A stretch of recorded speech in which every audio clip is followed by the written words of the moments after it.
What's up, YouTube? This is Too Raw for TV. So yesterday, of course, the Milwaukee Bucks eked out a victory against the Boston Celtics to take a 2 games to 1 series lead. All right.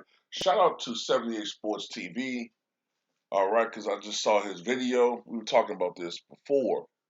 All right, and it's very apparent that he made this point in his video.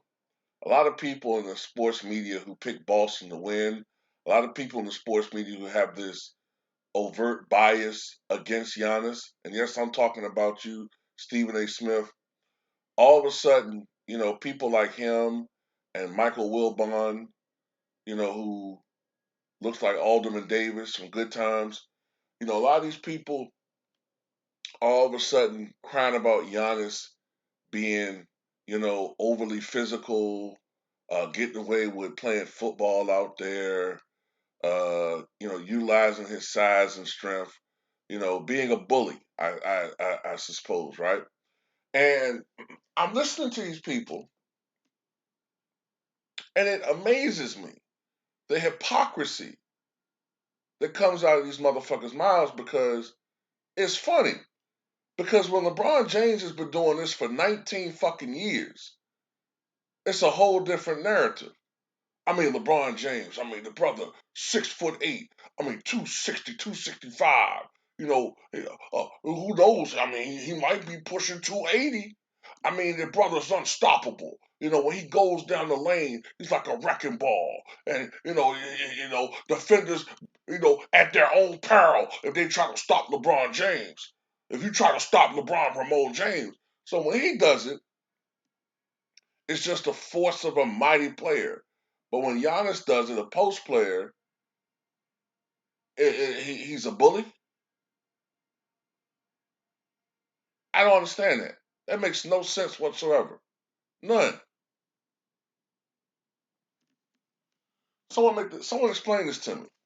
Giannis is a post player, and credit to 78 Sports TV. He said this. Okay, in the first round, when they were going against the Brooklyn Nets, everyone talked about Boston as this all-time great defense, right? Comparing it to the Detroit Pistons, the Bad Boys, and all this type shit. Even though if you really watch Boston, they do get away with some borderline shit, some fouling shit, right? But to play into this narrative, they let them play. But you can't, on the one fucking end, say, well, this is the playoffs. You got to deal with more physical play. And on the other end, when the offensive player meets the challenge and brings the pain on from an offensive standpoint, now all of a sudden it's a problem. And Giannis is the nicest fucking guy in the world. See, this is what I'm not understanding. It'd be one thing entirely. I would understand a little bit if this was like Bill Lambier. If this was a dude that was cheap shotting motherfuckers, doing all types of dirty shit. Giannis is the nicest guy in the world. And yet Stephen A. Smith, who I really fucking despise, man. This guy is the biggest Giannis Milwaukee hater ever. Openly hates. Refuses to call Giannis the best player in the NBA. Openly trashes Milwaukee.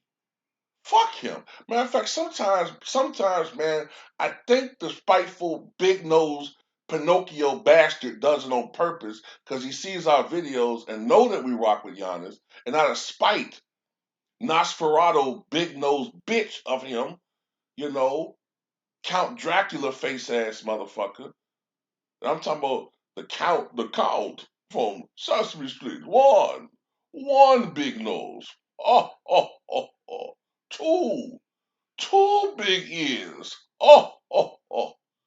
Three, three hairs on top of my head. Oh. I think he looks at our shit, man, just be spiteful and just hating on Giannis. Fuck him anyway, man. But anyway, that ain't the point, though, man. At the end of the day, man, you can't have it both ways. You can't praise LeBron James for being this physical specimen, and you know what I'm saying. Whenever this dude drives, matter of fact, as I've said this before, 2/3 of LeBron James' points in his career have come from either the foul line or in the paint. He's made a living out of being a fucking human wrecking ball in the paint, and it's praised. A guy that's actually a fucking a post player and takes advantage of his size, it's a problem. It's funny. They want him to just be this jump shooter and shit. Fuck that. Do what you do, Giannis. Destroy and murder in the fucking paint.